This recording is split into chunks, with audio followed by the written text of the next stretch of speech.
Visakhapatnam steel plant కూడా అనవసరంగా దీన్ని ఒక ఇష్యూ చేయడానికి ప్రయత్నం చేస్తున్నారు.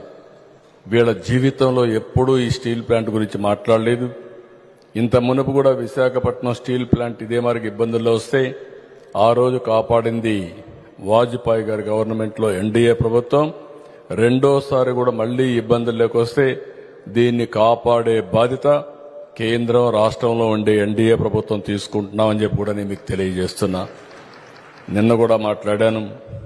అంత మునుపు కూడా ఒక మీటింగ్ పెట్టుకున్నాం. మొన్నే ఒక 500 కోట్లు రిలీజ్ చేశారు. ఆ డబ్బులతో ఇప్పుడంతా వర్క్ స్టార్ట్ చేశారు.